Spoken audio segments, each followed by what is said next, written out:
Hello बच्चों, कल की क्लास में पढ़े थे हम वैद्युत द्विध्रुव के कारण अक्षीय स्थिति पर वैद्युत क्षेत्र की तीव्रता। आज उसका जो दूसरा पार्ट है निरक्षीय स्थिति में वैद्युत क्षेत्र की तीव्रता, उसके बारे में जानेंगे। जो है यह टॉपिक क्या है, वैद्युत द्विध्रुव के कारण वैद्युत क्षेत्र की तीव्रता। अब उसमें हमारा जो दूसरा पॉइंट है वह क्या है, निरक्षीय स्थिति। तो निरक्षीय स्थिति का मतलब हम कह सकते हैं जो वैद्युत द्विध्रुव है उस वैद्युत द्विध्रुव के, ये मान लीजिए प्लस माइनस क्यू और यहाँ है प्लस क्यू आवेश। यह सपोज करते हैं बिंदु ए और बिंदु बी पर स्थित है। तो और इनके बीच की जो दूरी है वह क्या है, 2l है। ठीक है, ऐसा हमने पढ़ा था वैद्युत द्विध्रुव के बारे में। अब बात आती है कि इसके निरक्ष में। तो निरक्ष का मतलब होता है कि इसके अक्ष में न हो, इसके अक्ष में न हो, उसे कहते हैं इसकी निरक्षीय स्थिति। मतलब इसके अक्ष पर न हो, इसके अक्ष के क्या हो, परे हो, मतलब उस अक्ष से हट के हो। तो हम अपने सुविधा के लिए क्या करेंगे, हम कहेंगे इस द्विध्रुव का मध्य बिंदु है O। इस द्विध्रुव के मध्य बिंदु O से या मध्य बिंदु O के लंबवत, मध्य बिंदु O से क्या लेंगे, लंबवत r मीटर की दूरी पर एक बिंदु लेंगे हम P। ठीक है, इस बिंदु पर हम कह सकते हैं कि हमको क्या करना है, वैद्युत क्षेत्र की तीव्रता ज्ञात करनी है इस द्विध्रुव के कारण। ठीक है, देखिए अब हमने फिर एक बार पुनः समझने का प्रयास करिए कि वैद्युत द्विध्रुव के निरक्षीय स्थिति में हमको क्या करना है, द्विध्रुव के परे, यानी कि हम कह सकते हैं कि द्विध्रुव के मध्य बिंदु O से लंबवत, मध्य बिंदु O के लंबवत r मीटर की दूरी पर एक जो है हम क्या लिए, एक बिंदु P लिए, जहां पर वैद्युत द्विध्रुव के कारण निरक्ष स्थिति में वैद्युत क्षेत्र की तीव्रता ज्ञात करनी है। इसके लिए हम क्या करते हैं कि इसके लिए हम इस द्विध्रुव, इस बिंदु P की दूरी हम माइनस क्यू से देखेंगे और प्लस क्यू से देखेंगे। ठीक है, तो ध्यान देंगे कि जब द्विध्रुव के प्लस क्यू और माइनस क्यू के बीच की दूरी 2l है, तो इसके मध्य बिंदु से इसकी दूरी क्या होगी, यह l होगी, और यहाँ की भी दूरी क्या होगी, l होगी। तो हम जानते हैं पाइथागोरस नियम के अनुसार, पाइथागोरस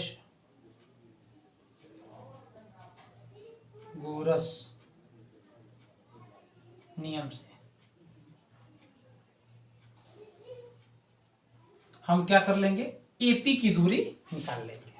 AP क्या है, कोण है, तो हम AP का स्क्वायर इक्वल टू क्या कर सकते हैं, AP का स्क्वायर इक्वल टू क्या होता है, कोण का वर्ग बराबर लंब का वर्ग धन आधार का वर्ग। लंब का वर्ग क्या है हमारा, OP का स्क्वायर प्लस AO का स्क्वायर। OP क्या है, R का स्क्वायर, AO क्या है, L का स्क्वायर, यह क्या है, AP का स्क्वायर। केवल AP बराबर हम निकालना चाहेंगे तो AP बराबर क्या हो जाएगा, अंडर रूट में हो जाएगा R square plus L square.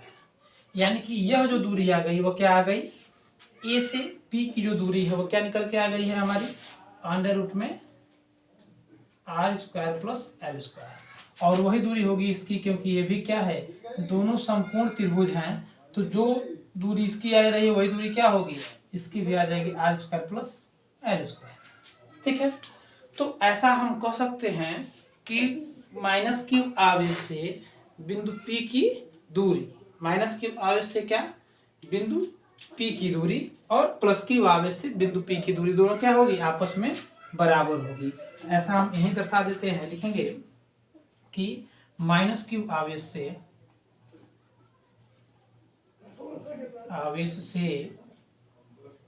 बिंदु P की दूरी क्या है हमारा, अंडर रूट में है R square plus L square. और उसी प्रकार लिख देंगे प्लस क्यू आवेश से बिंदु P की दूरी क्या हो जाएगा, दोनों दूरी क्या है, सेम है, r² प्लस l²। ठीक है। अब बात आती है कि हम प्लस क्यू से बिंदु P पर वैद्युत क्षेत्र की तीव्रता ज्ञात करेंगे। प्लस क्यू से आपको बताया गया है कि प्लस से वैद्युत क्षेत्र क्या होता है, बाहर की तरफ जाता है, और माइनस में क्या होता है, अंदर की तरफ आता है। ठीक है। तो यहां पर हम देखेंगे इस प्लस क्यू आवेश के कारण, यहां पर प्लस क्यू आवेश के कारण जो वैद्युत क्षेत्र की तीव्रता होगी वो किधर होगी, वो होगी ठीक बाहर की तरफ। ठीक है। प्लस क्यू की जो प्लस क्यू के कारण वैद्युत क्षेत्र की तीव्रता क्या होगी, वो क्या होगी, ठीक बाहर की तरफ होगी। हम इसको कह सकते हैं E प्लस क्यू। ठीक है। किसके कारण, तो प्लस क्यू के कारण। और वही क्या होगा, माइनस क्यू के कारण जो होगा वैद्युत क्षेत्र की तीव्रता जो होगी वो क्या होगी, अंदर की तरफ होगी। इसको कहेंगे क्या, E minus Q. E minus Q. इसे हटा देते हैं ताकि आसानी होगी, घमंडा नहीं होगा इसमें। ठीक है। यहां लिख दिया गया है माइनस क्यू से और प्लस क्यू से इसकी दूरी क्या है वो लिख दिया गया है। अब देखो होगा क्या कि माइनस क्यू के अंदर होता है, माइनस क्यू की तरफ क्या होता है, वैद्युत क्षेत्र अंदर की तरफ होता है, तो हमने माइनस क्यू की तरफ ले लिया। और प्लस क्यू से क्या होता है, प्लस से वैद्युत क्षेत्र बाहर की तरफ जाता है, तो हमने बाहर की तरफ ले लिया। तो अब हम देखते हैं, कहेंगे कि प्लस क्यू के कारण बिंदु P पर उत्पन्न वैद्युत क्षेत्र की तीव्रता, प्लस क्यू आवेश के कारण बिंदु P पर वैद्युत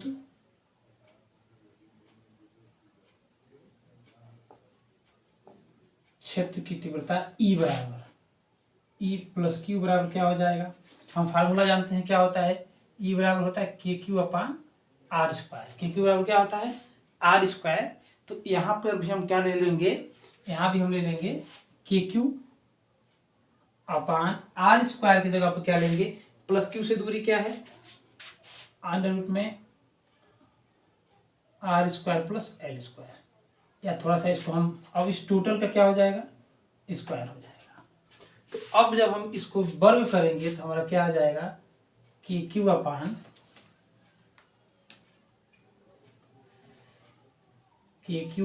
क्या हो जाएगा, R² प्लस L²। ठीक है। इसी प्रकार हम लिखेंगे माइनस क्यू आवेश के कारण, माइनस क्यू आवेश के कारण बिंदु P पर या P पर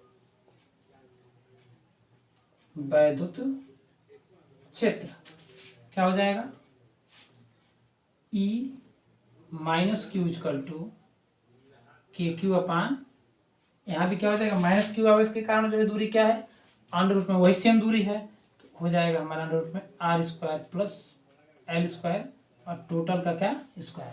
और जब टोटल का वर्क करेंगे तो कौड़ी क्या होगी, हट जाएगा, तो ये भी आ जाएगा क्या, KQ अपान R² प्लस L²। ठीक है। लेकिन यहाँ हम देखेंगे कि जो माइनस क्यू और जो प्लस क्यू है, तो माइनस क्यू और प्लस क्यू दोनों की जो दिशा है वह क्या है, अलग अलग है। दोनों की दिशा क्या है, अलग अलग है। तो दोनों की दिशा जो है अलग अलग है। तो आपको क्लास 11th में बताया गया होगा कि जब दो कोई अगर सदिश राशि हैं, तो अगर वह दोनों के दोनों किसी कोण पर जो है स्थित हैं, तो उनको हम क्या करते हैं, घटक में वियोजित कर देते हैं। उनका हम क्या कर लेते हैं, घटक लेते हैं। मान लीजिए कि यहाँ इसका कोण क्या हो, थीटा हो। हम इसको क्या करेंगे, जो हमारा जो प्लस क्यू और माइनस क्यू है, दोनों को हम दो घटकों में वियोजित कर देंगे। पहला घटक हो जाएगा हमारा कौन सा, इसको कहते हैं क्षैतिज घटक। ठीक है। और एक कौन सा घटक ले लेंगे, एक ले लेंगे ऊर्ध्वाधर घटक। तो क्षैतिज घटक में हमने दो घटक इसको किया, तो यहाँ अगर मान लेते हैं कोण थीटा है तो यहाँ भी कौन सा कोण होगा, यहाँ भी होगा थीटा, और ये भी कौन सा कोण होगा, ये भी होगा थीटा। अब देखिए यहाँ समझने वाली बात है कि जो वैद्युत क्षेत्र E प्लस क्यू है, तो यहाँ आप पहले साइड में एक चीज देख लीजिए, जब दो अक्ष हों, एक है x अक्ष और एक है y अक्ष, और कोई सदिश है जो इस प्रकार है, यह A जो मूल रूप से कोण जो है x अक्ष से कितना बना रहा है, थीटा बना रहा है, तो इसको अगर इसके दो घटक अगर हम देखें, चाहे x अक्ष पर इसका जो घटक लेना चाहें A का, और चाहे y अक्ष पर इसका घटक लेना चाहें, तो x अक्ष पर इसका घटक होता है A cos थीटा। ठीक है, यानी कि जो मूल कोण होता है उसके तरफ हम cos लेते हैं, और उसके विपरीत जो होता है वो क्या लेते हैं, A sin थीटा। यह चीजें आपको क्लास 11th में बताई गई होंगी वेक्टर में, सदिश विश्लेषण में, तो वहां आप ध्यान दीजिएगा। नहीं आपको अगर समझ में आता है तो इतना ध्यान रखिए कि थीटा के तरफ क्या होगा, cos लेंगे, और थीटा के जो कोण है उसके बाहर क्या लेंगे, साइन लेंगे। ठीक है, वही प्रोसेस ठीक यहाँ पर लिया जा रहा है। तो यह थीटा है, तो इधर की तरफ जो हमारा E का होगा वह हो जाएगा E plus Q cos theta. क्या हो जाएगा, E plus Q cos theta. कौन से घटक में, क्षैतिज में। अब यह कोण क्या है, बाहर की तरफ है, बाहर की तरफ है, तो यहाँ क्या हो जाएगा, E minus Q cos theta, E plus Q sine theta, sorry sine theta. ठीक है, अब देखिए, अब माइनस क्यू कॉस थीटा का ले, माइनस क्यू का ले हम अगर सदिश विश्लेषण, तो क्या होगा, माइनस क्यू का थीटा की तरफ क्या होगा, E minus Q cos theta, और थीटा के ठीक विपरीत क्या होगा, साइन हो जाएगा। थीटा के विपरीत क्या हो जाएगा, E minus Q sine theta. अब आप देखेंगे तो ये दोनों जो चीजें हैं, E minus Q cos theta और E plus Q cos theta, यह दोनों एक ही दिशा में होने के कारण क्या हो जाएंगे, जुड़ जाएंगे। परंतु भाई जो E plus Q cos theta है, और sorry E plus Q sine theta और E माइनस क्यू जो साइन थीटा है, ये दोनों परिमाण में सेम हैं और दिशा में क्या है, विपरीत है। इसलिए क्या हो जाएगा, इन दोनों का यह घटक एक दूसरे को निरस्त कर देंगे। ठीक है, तो हम इसको लिख देते हैं। इसको कैसे लिखा जाएगा, कहेंगे E plus Q cos theta और E minus Q cos theta एक ही दिशा में होने के कारण जुड़ जाते हैं, परंतु E plus Q sine theta और E minus Q sine theta एक दूसरे के विपरीत होने के कारण क्या हो जाते हैं, निरस्त हो जाते हैं। तो क्या करेंगे, हम इसको लिख देते हैं। आप देखिएगा यहाँ पे, देखिए क्या होगा कि अभी आपको बताया गया कि हम भी क्या करते हैं, जो दो E प्लस क्यू और E माइनस क्यू है, इसको दो घटकों में वियोजित करते हैं। एक घटक होता है ऊर्ध्वाधर और एक होता है क्षैतिज घटक। तो हम क्या करते हैं, अगर मानते हैं कि यहाँ थीटा कोण बना रहा है, तो यह कौन सा यहाँ जो है कोण हो जाएगा थीटा, और इसको भी हम क्या लेंगे, थीटा। तो आपको बताया गया है कि जब दो x और y दो अक्ष पे हैं, या x क्या है, क्षैतिज घटक है, y क्या है, ऊर्ध्वाधर घटक है, तो थीटा के तरफ कास का लिया गया है, थीटा के विपरीत किसका लिया जाता है, साइन का। इसको अगर आपको नहीं समझ में आ रहा है, क्लास 11th के जो चैप्टर है वो नहीं पढ़े हैं, तो आप इसे क्या कर सकते हैं, इसे याद रख सकते हैं। यह कोई इतना कठिन नहीं है कि थीटा के तरफ क्या होगा, कॉस का प्रयोग करते हैं, थीटा के विपरीत क्या करते हैं, साइन का प्रयोग करते हैं। तो वही चीजें यहाँ की गई है, थीटा की तरफ कॉस, थीटा के विपरीत जो है साइन का। तो वह लिखा गया है कि E प्लस क्यू और E माइनस क्यू के घटक, जो E प्लस क्यू है और E माइनस क्यू है, इसको दो घटकों में विभाजित किया गया है। तो पहला घटक क्या है, E plus Q cos theta और E minus Q cos theta क्या है, एक ही दिशा में होने के कारण क्या हो जा रहे हैं, जुड़ जाते हैं। और जो घटक है क्या, E plus Q sine theta और E minus Q sine theta, दोनों एक दूसरे के क्या हैं, विपरीत होने के कारण क्या हो जाते हैं, अपने आप को निरस्त कर लेते हैं। क्यों निरस्त कर लेंगे? क्योंकि जितना यहाँ ई प्लस क्यू है उतना ही यहाँ ई माइनस क्यू है। तो माइनस चिन्ह जब बताता है दिशा विपरीत है, दिशा विपरीत है तो क्या हो जाएगा? एक दूसरे को निरस्त कर जाएंगे। अतः क्या हो जाएगा? बिंदु P पर जो है परिणामी वैद्युत क्षेत्र की तीव्रता अगर ई हो तो ई किसके बराबर होगी? ई हो तो ई किसके बराबर होगी? E plus Q cos theta, E plus Q cos theta plus E minus Q cos theta. अब देखिए हम यहां से देख रहे हैं तो ई प्लस क्यू का मान और ई माइनस क्यू का मान दोनों का मान क्या है?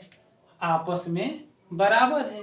तो हम क्या कर सकते हैं? हम चाहें तो इन दोनों का मान रखें और चाहें हम ऐसा कर सकते हैं, क्या कहेंगे? ई प्लस क्यू बराबर ई माइनस क्यू बराबर ई लिखा जा सकता है। बोलिए, ई प्लस क्यू और ई माइनस क्यू बराबर ई, या तो ई दोनों के आपस में बराबर हैं तो इसको रखिए चाहे इसको रखिए तो क्या हो जाएगा? K Q upon R square plus L square. इसको इतना कर सकते हैं। या आपके समझ में न आए तो कोई बात नहीं है, इसे हटा दीजिए। हम क्या करेंगे? एक लाइन अधिक होगी, हम इनका मान रख लेते हैं। ठीक है, मान रखेंगे क्या हो जाएगा? ई प्लस क्यू का मान क्या है? ई प्लस क्यू का मान है के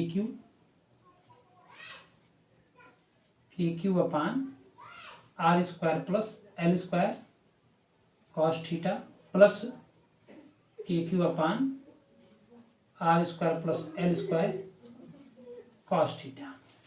एक लाइन और अधिक लिख लेंगे तो क्या होगा? दोनों समान हैं, दोनों समान होने का कारण हो जाएगा दोनों जुड़ जाएंगे। 2 KQ upon R square plus L square into cos theta किसके बराबर आ गया? ई के बराबर आ गया। ठीक है, अब हमको समझना क्या है? आप यहाँ तक का स्क्रीनशॉट ले लीजिए, हम इसे रफ कर देंगे, उसके बाद इसके आगे का जो प्रोसेस है वह बताया जाएगा। ठीक है, अब चलिए देखिए, यह चीजें हमें पहले से ज्ञात हो गई थी, यहाँ तक हम लिखे थे। अब हमको यहाँ पर किसका मान चाहिए? कॉस थीटा का मान चाहिए। हम इसे ऊपर लिख दे रहे हैं, उसके बाद इसे रफ कर देते हैं ताकि आपको समझ में आसानी से आएगी। यहाँ तक हम पढ़ लिए हैं E equal to 2KQ upon R square plus L square into cos theta. ठीक है, यहाँ तक हम पढ़े हैं। यहाँ भी से क्या करते हैं? हम रफ कर देते हैं। अब देखिए, अब हमको क्या चाहिए? कॉस थीटा का मान चाहिए। कॉस थीटा का मान निकालने के लिए हम लेंगे त्रिभुज OPB। O यहाँ P था और B लेंगे क्या? त्रिभुज OPP में, त्रिभुज OPB में हम लेंगे तो क्या होगा? ध्यान दीजिए, यह कोण है तो हम लेंगे कॉस का प्रयोग करेंगे। क्यों कॉस का प्रयोग करेंगे? क्योंकि हमको कॉस का ही मान चाहिए। तो कॉस थीटा बराबर आप जानते हैं होता है LAL बटे KKA, मतलब कॉस थीटा होता है आधार बटे कण। तो आधार क्या है हमारा? यहाँ पे आधार है OB और कण क्या है? PB। ठीक है, अब देखिए OB का मान हमको पता है। OB का मान कितना है? OB का मान है L और PB का मान है, आपको निकाला गया था जो प्लस Q से बिंदु P की दूरी क्या था? अंडर रूट में R square plus L square. ठीक है, तो ये मान हम क्या करेंगे? यहाँ पुट करेंगे और आगे की डेरिवेशन को देखेंगे। चलिए आइए देखते हैं, स्टार्ट करते हैं। क्या है? 2KQ upon R square plus L square into, अब कॉस थीटा का मान क्या हो जाएगा हमारा? L अपान अंडर रूट में R square plus L square. इसे हम लिख सकते हैं 2KQ अपान क्या हो जाएगा? R square plus L square into l upon, अब इसको कर्णी को हटाते हैं तो are square plus L square पर क्या हो जाएगा 1/2 लग जाएगा। 1/2 क्योंकि आप जानते हैं कर्णी हो या कोष्टक पर अगर 1/2 लगता है तो उसका भी का मतलब होता है कर्णी का ही एक रूप है। अब हम क्या करेंगे, यहाँ कितना घात है 1 घात है, यहाँ कितना घात है 1/2 घात है। आप एक फार्मूला पढ़े हैं ए पावर m गुणे ए पावर n, तो क्या होता है a power m plus 1, m plus n जुड़ जाता है घात। तो यहाँ क्या है r square plus L square, यहाँ क्या है r square plus L square, इस पर क्या है 1 घात है, इस पर कितना घात है 1/2 घात है, तो क्या हो जाएगा जुड़ जाएगा। तो जुड़ने पर क्या आएगा देखते हैं, के क्यू अपान क्या हो जाएगा, ये दोनों जुड़ेगा तो are square plus L square पर 1 + 1/2 या K Q upon R square plus L square पर कितना हो जाएगा 3/2, क्योंकि जब जोड़ेंगे 2 × 2 = 2, 1 = 3, 3/2। अब देखिए, अब हम लिखते हैं कि यदि आर स्क्वायर की अपेक्षा क्या हो, यदि यहाँ देखिए यल छूट गया है गलती से, एल स्क्वायर इंटू क्या हो जाएगा, यहाँ पर एल भी रहेगा यह वाला, ठीक है, यहाँ भी क्या हो जाएगा के क्यू यल। हम कहें यदि आर की अपेक्षा बहुत बड़ा हो यल, उस स्थिति में आर स्क्वायर से भी बहुत बड़ा होगा एल स्क्वायर, सॉरी गलती हो रहा है, आर क्या हो यल से बड़ा हो, यानी आर से छोटा हो यल, और तो आर स्क्वायर से भी छोटा हो जाएगा यल। उस स्थिति में हम क्या कर सकते हैं, यल को नगण्य मान सकते हैं, नगण्य मान सकते हैं। अब देखिए बात यहाँ आती है, यल को केवल यहाँ के यल को हम नगण्य मानेंगे, ऊपर वाले यल को नगण्य हम नहीं मानेंगे। क्यों नहीं मानेंगे, क्योंकि कल भी बताया गया था कि नगण्य केवल किसको माना जाता है, नगण्य जोड़ या घटाने में माना जा सकता है, गुणा और भाग में नहीं माना जा सकता है, ठीक है। तो जब हम क्या कर सकते हैं, यल स्क्वायर को नगण्य मान लेंगे तो क्या हमारा आ जाएगा के क्यू यल अपान 2k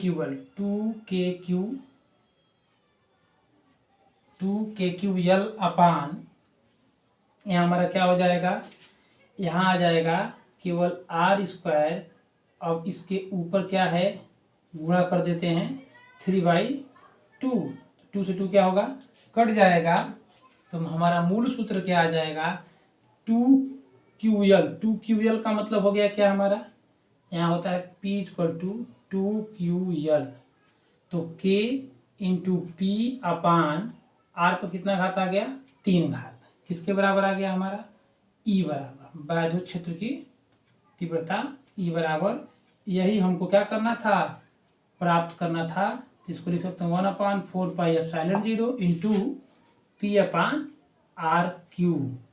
यह क्या है हमारा, यह वैद्युत क्षेत्र की तीव्रता निरक्षीय स्थिति में प्राप्त हो जाता है, ठीक है। इसका मात्रक भी क्या होगा न्यूटन प्रति कूलम, ठीक है।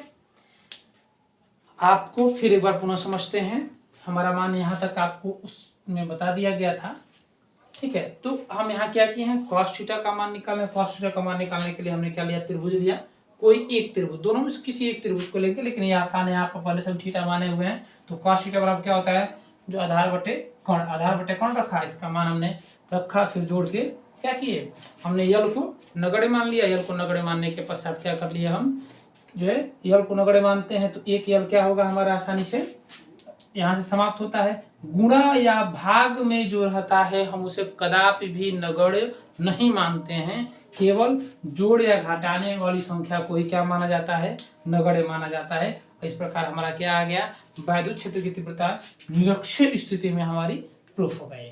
ठीक है, आपको वीडियो कैसा लगा, अच्छा लगा तो लाइक शेयर और सब्सक्राइब करें। धन्यवाद।